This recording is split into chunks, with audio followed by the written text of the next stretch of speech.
Assalamualaikum warahmatullahi wabarakatuh. Apa kabar pemirsa CNN Indonesia? Semoga Anda senantiasa sehat dan selalu berada dalam lindungan Allah Azza wa Jalla.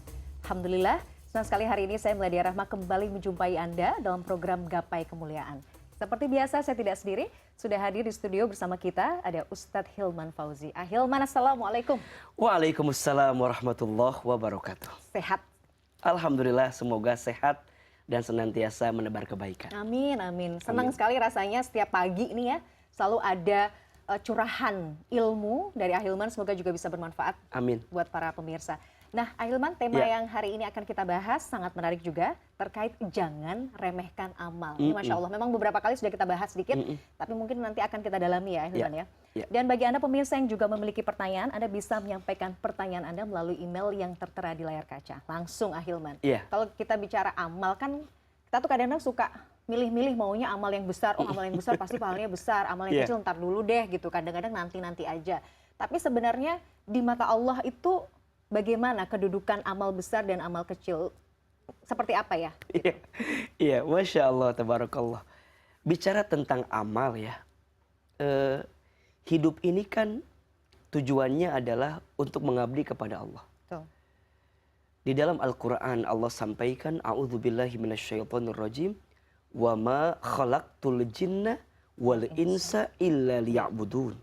Dan tidaklah aku ciptakan jin dan manusia, kata Allah, kecuali untuk beribadah kepadaku, untuk mengabdi kepadaku. Nah, salah satu di antara bentuk pengabdian kita kepada Allah adalah beramal. Amal yang seperti apa? Tentu amal soleh. Amal yang dicintai Allah. Amal yang diinginkan Allah. Amal yang diperintahkan oleh Allah. Itu yang harus kita hadirkan. Maka orang yang beramal soleh itu luar biasa. Di dalam Al-Quran, di surat Al-Asr misalnya, Allah sampaikan, wal asr, demi masa, innal insana lafi khusr. Sesungguhnya manusia itu berada dalam kerugian. Illal ladina amanu, kecuali orang beriman. Wa amilus solihat, dan orang-orang yang beramal soleh. Wa tawassaw bil haq, dan orang yang saling menasehati dalam kebenaran. Wa tawassaw bis sabr, dan orang yang saling menasehati dalam kesabaran. Dialah orang yang beruntung dalam hidupnya. Itu rumus sebenarnya. Rumus hidup ya. Makanya kata Imam Syafi'i rahimahullah, kalau seandainya manusia cukup memahami surat Al-Asr saja dalam Al-Quran, maka dia sudah bisa memahami arti kehidupan yang dia jalani. Karena di situ kan. Nah, maka dalam amal ya, dalam amal itu kan ada dua sifat yang harus kita miliki. Satu namanya roja, dua namanya khauf. Satu apa? Roja. Roja, dua khauf. Apa itu roja? Roja itu berharap. Dalam amal kita berharap ampunan Allah, berharap sayangnya Allah, berharap surganya Allah, berharap pahalanya Allah, berharap semua kebaikan Allah, berharap pertolongan Allah. Jadi dalam amal sertakan roja. Harap. Tapi juga dalam amal sertakan khauf. Sertakan takut. Amalnya diterima gak ya sama Allah? Itu tapi boleh ya merasa seperti itu ya Hilman ya? Amal ini akan mengundang pahala gak ya? Sudah ikhlas belum ya? Bener gak ya amalnya? Tapi itu bukan termasuk was-was. Bukan, itu makanya, itu takut ya? Makanya nanti bisa dibedakan, ya? Roja dan khauf itu dua hal yang tidak boleh dipisahkan. Ada harap dalam rasa takut, ada takut dalam rasa harap. Kalau nggak berharap, kalau nggak ada harap tapi dia takut, nah itu pasti perlu dipertanyakan. Ya. Maka dalam takut ada harap. Iya, kalau saya tidak melakukan ini, saya takut siksanya Allah. Tapi saya berharap, Allah Maha Pengasih kok. Allah Maha Penyayang kok. Makanya dalam rasa harap ada rasa takut. Dalam rasa takut ada rasa harap. Nah, dua-duanya harus dihadirkan. Nah, maha baiknya Allah. Urusan kebaikan baru niat aja udah dikasih pahala 1. Maha baiknya Allah. Niat berbuat baik, pahala 1. Jadi berbuat baik, 10 pahala kebaikan. Beda catatan dengan keburukan. Kalau keburukan baru niat belum dicatat. Allah tuh baik banget ya. Baru pas melakukan keburukan baru dicatat itu dosanya. Maka kalau dalam bahasa akuntansi ya, Wah, Kalau pakai bahasa akuntansi. ya kalau Oke. kebaikan itu catatannya accrual basis gitu. Diakui dulu Bagus walaupun belum melakukan. Iya, oke. Coba baru niat nih. Iya. Nanti siang saya mau sedekah. Niat 1 pahala kebaikan. Siang jadi sedekah 10 pahala kebaikan. Tapi kalau keburukan cash basis. Oh, jadi Jadi baru dicatat setelah melakukan keburukan itu. Kurang baiknya apa Allah sama ya kita? Allah. Iya kan? Kebaikan yang lain. Ada amalan ringan berpahala besar. Nah, itu. Maka jangan memahami kalau amalannya besar pasti kalau amalannya berat pasti besar pahalanya. Amalan ringan enggak. Enggak. Allah tuh Masya Allah baiknya sama kita. Ringan, besar, menengah. Selama engkau berbuat kebaikan, Allah balas kebaikan itu. فَمَن يَعْمَلْ مِثْقَالَ ذَرَّةٍ خَيْرًا يَرَهُ. Maka barang siapa yang berbuat kebaikan walaupun sebesar bidhi dzarrah, kecil, Allah pasti balas kebaikan itu. Tapi ingat, Allah juga Maha melihat. Allah juga Maha menatap, Allah Maha menyaksikan. فَمَن يَعْمَلْ مِثْقَالَ ذَرَّةٍ شَرًّا يَرَهُ. Dan barang siapa yang berbuat keburukan, Allah pun juga akan balas keburukan itu. Nah sekarang berarti lebih fokus dengan kebaikan-kebaikan saja. Hal jazaul ihsan illal ihsan. Tidak ada satu amal kebaikan pun kecuali balasannya adalah kebaikan. Kalaupun kita tidak mendapatkan balasannya di dunia, yakinlah dunia bukan akhir kehidupan kita. Kita masih akan bertemu dengan fase-fase kehidupan selanjutnya, yakni akhirat. Kalau kebaikan kita mendapatkan balasannya di dunia, mungkin nanti Allah akan balas di akhirat. Tidak ada satupun kebaikan kecuali balasannya adalah kebaikan. Maka jangan remehkan amal sedikit pun. Karena Allah sejatinya pengadil yang paling adil ya. Pasti. Hilman. Makanya kan dalam Asmaul Husna ada Al-Adil. Al-Adil. Ya kan? Allah yang maha adil dan paling adil dan bisa menghadirkan keadilan. Itulah Allah Subhanahu wa taala. Jadi kalau mencari, kadang-kadang orang tuh mencari keadilan di dunia tuh kadang-kadang juga agak salah kaprah juga ya Hilman ya. Karena Iya. maksudnya akan selalu manusia gitu, akan Iya. selalu merasa nggak adil sebenarnya. Ya makanya adil dalam perspektif siapa? Siapa, betul. Maka dalam amal itu kan ada 2 syarat amal diterima itu. 1, ikhlas. Oke. Karena Allah. 2, ittiba, Ittiba. mengikuti sunnah Nabi Muhammad SAW. 2 nih. 2 I itu, ikhlas, ittiba. Jadi harus disertakan Disertakan dua-duanya. itu. Ya sekarang amal sebagus apapun, kalau niatnya bukan karena Allah, Sia-sia. boleh jadi tidak mendapatkan apa-apa. Maka nanti ada bab ikhlas lagi yang harus kita bahas. Yang disebut ikhlas itu seperti apa sih gitu kan. Nah nanti itu yang harus kita dalamin terus gitu. Nanti kita bahaslah yang amalan ringan berpahala besar tuh Masya ada. Allah. Maka Nanti ya, jangan remehkan amal. di segmen berikutnya. Siap. Ahilman, kita akan break dulu. Pemirsa jangan kemana-mana, Gapai Kemuliaan akan kembali sesaat lagi.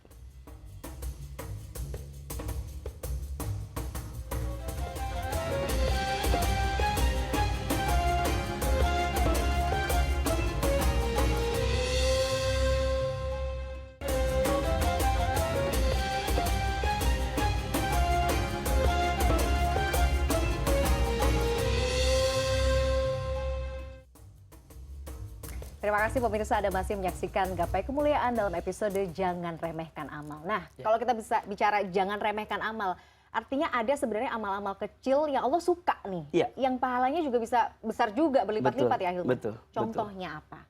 Banyak sekali. Banyak ya. Bahkan ada satu kitab itu judulnya tentang amalan ringan berpahala besar. Tapi kalau boleh Ahilman sederhanakan ada beberapa disingkat. saja ya. Yang pertama zikir. Masya Allah. Masya Allah. Zikir itu ringan. Tapi berpahala besar. Subhanallah, walhamdulillah, wala ilaha illallah, wallahu akbar. Ada satu zikir, 2 kalimat ringan, tapi sangat dicintai Allah. Subhanallah wa bihamdi, subhanallahil azim. 2 kalimat ringan, tapi berpahala besar. Dan memberatkan timbangan kita di hadapan Allah Subhanahu wa taala dengan pahala-pahala kebaikan. Jadi kalau sekarang kita nih lagi senggang begini, lagi diam gitu ya, lagi nonton, zikir, subhanallah, alhamdulillah, wala ilaha illallah, wallahu akbar. Itu kalimat zikirnya Masya Allah, melebihi apapun. Yang kedua, mendengarkan, menjawab, dan berdoa setelah azan. Jadi kalau ada azan berkumandang, kita dengerin, kita jawab, habis itu kita doa.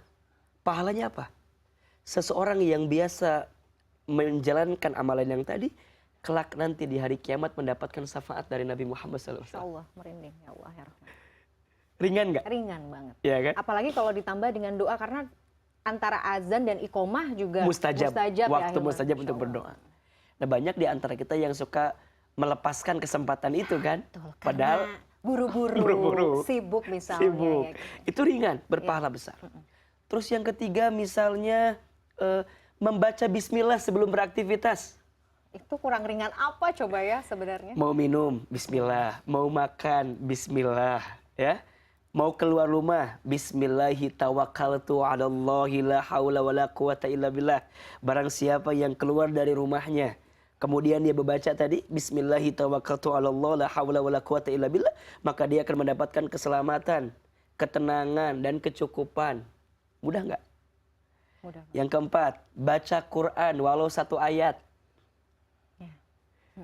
Nabi katakan ketika engkau membaca alif lam mim, engkau bukan membaca 1 huruf tapi 3 huruf. Alif 1 huruf, lam 1 huruf, mim 1 huruf. Dan setiap huruf pahalanya 10 pahala kebaikan. Maka baca Quran, ya, walaupun 1 ayat. Bahkan ini ada amalan sebelum tidur, tapi ringan, tapi pahalanya besar. Apa tuh Hilman? Satu kali Nabi pernah bilang begini, janganlah engkau tidur Oh, sebelum engkau melakukan 4 hal. iya. 1, jangan tidur sebelum engkau menghatamkan Al-Quran. Berat gak?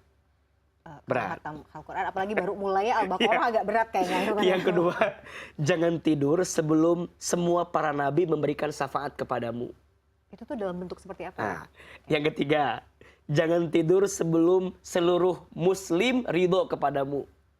Wow. Dan yang keempat, jangan tidur sebelum engkau haji dan umroh. Wah, itu Berat berat nggak? semua itu. Ketika disampaikan, ya Rasul, itu kan berat semua. Bagaimana caranya? Oh. Nabi sampaikan ada 4 amalan ringannya. 1, jangan lupa baca surat Al-Ikhlas 3 kali sebelum Oh tidur. iya, makanya itu dibilangnya. Maka ketika engkau baca Al-Ikhlas 3 kali sebelum tidur, engkau mendapatkan pahala seperti menghatamkan Al-Quran. Yang kedua, jangan engkau tidur sebelum engkau mendapatkan syafaat dari para nabi. Maksudnya apa? Jangan tidur sebelum engkau sholawat 3 kali. Allahumma sholli ala Sayyidina Muhammad.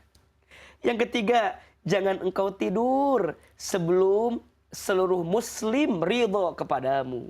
Gimana caranya? Jangan tidur sebelum engkau istighfar 3 kali. Astagfirullahaladzim. Dan yang keempat, jangan tidur sebelum engkau haji dan umroh.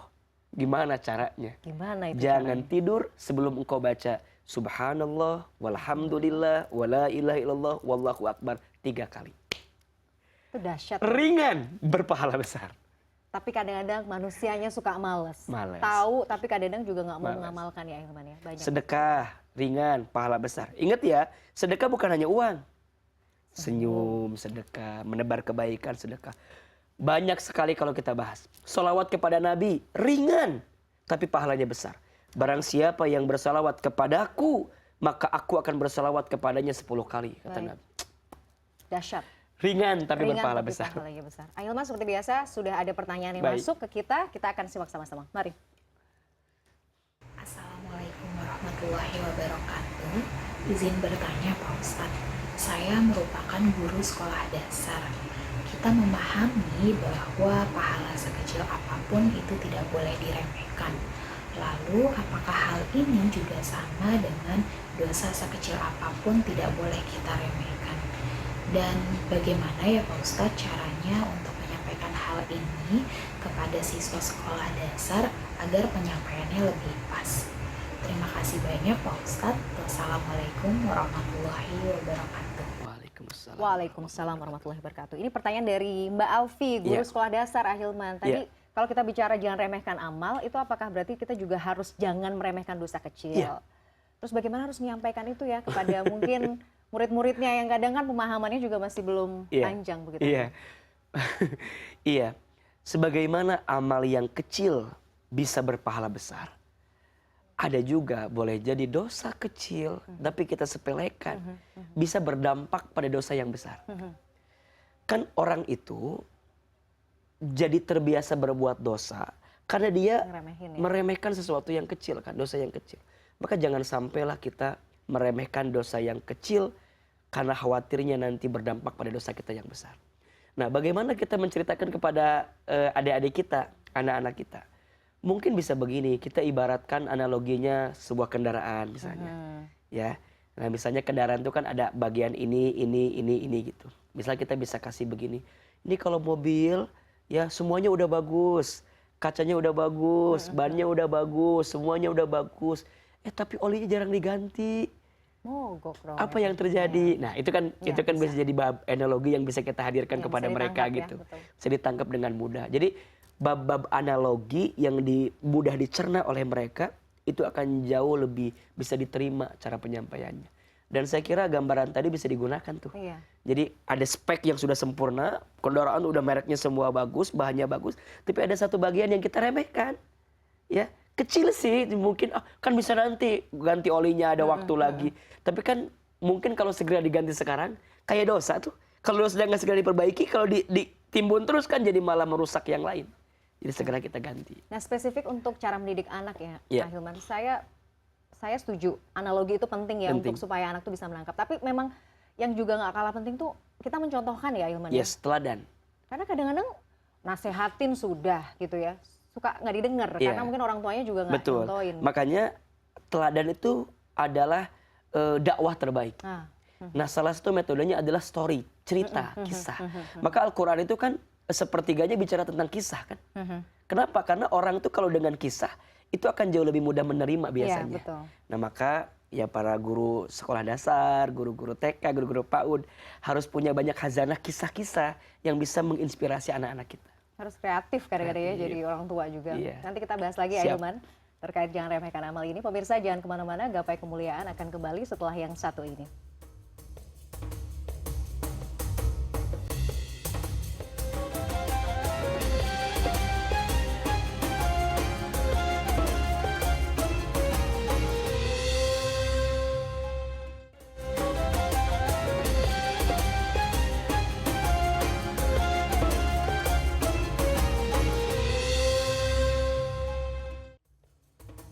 Ya, terima kasih pemirsa Anda masih menyaksikan Gapai Kemuliaan. Ahilman, kita lanjutkan lagi. Kalau soal amal nih, kita boleh nggak sih kadang-kadang suka nunjukin kita sudah sedekah misalnya atau kita sudah melakukan amal apa gitu misalnya dengan harapan misalnya ada orang yang kemudian terinspirasi, kita juga bisa mendapatkan aliran pahalanya lah gitu. Ya. Kira-kira boleh nggak sih? Boleh. Boleh ya? Boleh.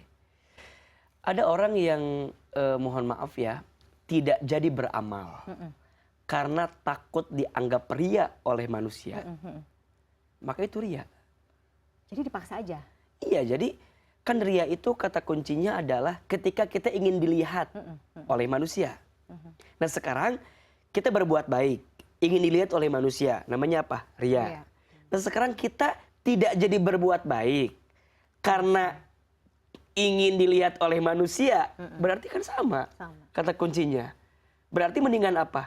Mendingan berbuat baik aja, tapi niatnya jangan ingin dilihat oleh manusia. Nah, kalau tadi niatnya biar lebih menginspirasi, biar lebih mengajak, silahkan. Dan kita nggak pernah tahu kan, Mbak Mila. Iya. Dari sekian banyak misalnya mohon maaf ya, kita bikin story, kita bikin status tentang kebaikan. Kita nggak pernah tahu. Dari sekian banyak teman kita yang yang lihat itu, boleh jadi ada yang tergugah hatinya.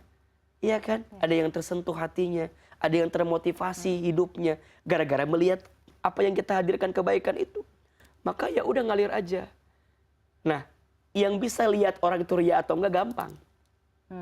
Ketika dia update, kalau ada yang muji, dia biarin. Kalau nggak ada yang muji, dia hapus tuh. Kok nggak ada yang muji ya? Udah ketahuan banget. Kok nggak ada yang nyata like ya? adanya. Kok nggak ada yang komen ya? Atau kok nggak ada yang apresiasi ya? Nah, dari situlah kelihatan. Maka sekarang nothing tulus aja. Dilihat nggak dilihat, tetap aja ambil. Karena kita nggak pernah tahu. Dan kita harus yakin setiap ajakan kebaikan itu ringan tapi pahalanya besar. Masya Allah. Sama kayak tadi tuh. Man dalla ala khairin falahu mithlu ajri fa'ilihi. Barang siapa yang menunjukkan jalan kebaikan sampai kemudian ada orang yang berbuat baik karena ajakan kebaikannya, maka dia mendapatkan pahala yang sama seperti orang yang berbuat baik itu. Full. Nggak dikurang-kurangin. Nggak dikurangin. Nggak didiskon. Jadi kalau Mbak Mila bilang tentang sholat tahajud, dan ada sahabat kita yang sholat tahajud, wasilahnya karena ajakan Mbak Mila, maka Mbak Mila punya pahala double. Apalagi kalau Mbak Milanya tahajud juga, dia tahajud double. Masya Allah. Jadi jangan nunda-nunda ya. Jangan nunda-nunda. Nah nanti pas bulan Ramadan misalnya, ada ngasih iftar. Itu Masya Allah. Barang siapa yang memberi buka kepada orang yang berbuka puasa, maka dia mendapatkan pahala seperti orang yang berpuasa. Jadi kalau dia puasa, kemudian pas buka dia juga ngasih makan kepada orang yang berbuka, bayangkan pahalanya double. Ringan, tapi berpahala besar. Jadi Allah tuh kurang pemurah apalagi ya. Aduh, Allah. apa aja dikasih pahala ya. Masya Allah tuh maha baik dengan semua kebaikan yang Allah berikan. Maka kalau kita ingin dekat dengan Allah yang baik, dengan dekat dengan kebaikan Allah, maka jangan pernah berhenti berbuat baik selama hidup. Karena setiap kebaikan akan mendekatkan kepada kebaikan. Dan kasih sayang Allah hanya akan dekat dengan orang-orang yang senantiasa berbuat baik. Jadi bisa dikatakan ketika kita berbuat baik sebenarnya untuk diri kita sendiri ya, Hilman ya. Inna rahmatallah qaribum minal muhsinin. Sesungguhnya kasih sayang Allah itu sangat dekat dengan orang yang berbuat baik. Jadi sebenarnya yang butuh berbuat baik itu bukan Allah, tapi kita. Karena setiap amal kebaikan kita pasti akan kembali ke kita. Dan itu yang harus kita yakinkan dalam hati. Jangan pernah berhenti berbuat baik. Walaupun kadang kebaikan kita tidak dihargai. Ya. Kan gak sedikit di antara kita sudah berbuat yang terbaik, tapi tidak mendapatkan penghargaan yang terbaik. Maka jangan jadikan patokan penilaian manusia sebagai titik daripada kebaikan yang kita hadirkan. Belajarlah dari matahari yang setiap pagi selalu menampilkan yang terindah, walaupun banyak orang yang melewatkan. Itulah kebaikan. Dan kita harus percaya bahwa setiap amal kebaikan pasti berbuah kebaikan. Kita nggak tahu Mbak Mila ya, ada orang yang mungkin mohon maaf hari ini disukseskan, dimudahkan hidupnya. Boleh jadi karena ada kebaikan orang tuanya dulu semasa hidup. Betul. Mbak Mila misalnya Ahilman diizinkan Allah dapat beasiswa sekolah sekarang. Boleh jadi ya ilmu kita nggak seberapa, mungkin belajar kita juga nggak banyak. Tapi boleh jadi adalah tanaman kebaikan orang tua kita dahulu yang panennya kita dapetin sekarang. Makanya sekarang kalau ada orang yang mohon maaf ya lagi susah, bantu. Ada orang yang lagi sulit, mudahkan. Ada orang yang lagi sempit, lapangkan. Karena kita gak pernah tahu. Boleh jadi cara kita melapangkan kesusahan mereka itulah yang akan mengundang sayangnya Allah kepada kita di waktu yang akan datang. Maka jangan remehkan amal sedikit. Boleh jadi orang masuk surga karena amalnya. Saya jadi teringat ya, ini pengalaman pribadi saya. Ada seorang teman yang misalnya sudah teman baik sebenarnya. Tapi memang sering sekali minta tolong gitu misalnya ke saya gitu ya. Dalam hal apapun misalnya mungkin finansial, mau pinjem lah atau apa gitu. Tapi terlalu sering kadang-kadang. Walaupun sebenarnya orang ini amanah misalnya, mengembalikan misalnya tepat waktu gitu ya. Tapi kadang-kadang saya tuh suka merasa gini, aduh nyusahin deh. Nah gitu-gitu loh Hilman. Dan saya rasa ini juga banyak dialami mungkin orang-orang gitu. Yang akhirnya kadang-kadang itu menghambat kita untuk berbuat baik. Gimana ya? Rasa-rasa itu tuh sebenarnya harus langsung kita tepis atau boleh nggak sih kadang-kadang kita, lo tuh nyusahin ya gitu.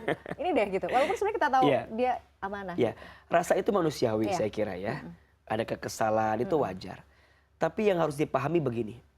Kalau ada orang yang ditakdirkan oleh Allah bersama dengan kita, maka kita mendapatkan peluang kebaikan dari Allah sebenarnya dengan orang tersebut. Maka rizki dalam hidup itu nggak bisa berjalan sendiri, pasti terikat dengan orang yang sekitar dirinya. Maka sekarang Mbak Mila misalnya ya menikah dengan suami, tidak mungkin ini terjadi kecuali memang Allah takdirkan bahwa Mbak Mila ini adalah bagian rezeki bagi suami Mbak Mila. Begitu sebaliknya, saya misalnya punya orang-orang yang membantu saya sekarang, boleh jadi keterikatannya ada pada dia gitu. Boleh jadi karena saya baik kepada supir saya, baik kepada orang yang bantu saya, kan jadi makin mudah gitu. Nah itulah hidup. Maka dalam hidup jangan merasa bahwa ini hasil saya. Tidak. Boleh jadi ini adalah hasil dari pantulan-pantulan orang-orang yang bersama dengan kita. Dan itu sebenarnya peluang untuk berbuat kebaikan. Jangan ditolak. Jangan ditolak. Selagi kita mampu. Selagi kita mampu, tentunya. Maka kalau ada orang yang menyertai kita dan kemudian ngapain sih orang ini kok ngeselin banget ya? Ingat, ada peluang memaafkan di situ, ya kan? Ada peluang ikhlas di situ, ada peluang sabar di situ, ada peluang memberi di situ. Makanya kalau kita dihadapkan dengan mohon maaf ya, misalnya saudara kan, kan saudara nggak sama ya. Ada yang mungkin saudara tuh dalam sulit, dalam susah. Kenapa sih ngerongrong mulu sih? Gitu kan kadang-kadang kesel ya. Boleh jadi dia tuh ditakdirkan ada bersama dengan kita karena Allah sedang nitipin sama kita. Itu ada rezekinya dia dari kamu tuh, gitu kan? Aduh. Iya, betul. Tapi kadang kita lupa. Mindsetnya harus. Misalnya kita lagi jalan, ada mohon maaf orang yang lagi butuh makan, kan kita ini mampu sebenarnya, ya kasih. Karena tidak mungkin dia itu datang dalam hidup kita, kecuali memang Allah tuh mungkin lagi ngasih kesempatan. Ujiannya di kita, mau ngasih, mau enggak. Wah, itu jadi pelajaran berharga nih buat kita semua. Ahilman, tidak terasa ya, kita sudah di ujung acara. Ini Masya Allah sekali loh kalau bicara amal nih, panjang babnya. Nanti kita bisa lanjut lagi kali ya di episode berikutnya. Sebagai penutup seperti biasa, pemirsa Ustadz Hilman Fauzi akan menyampaikan doa penutup. Silakan.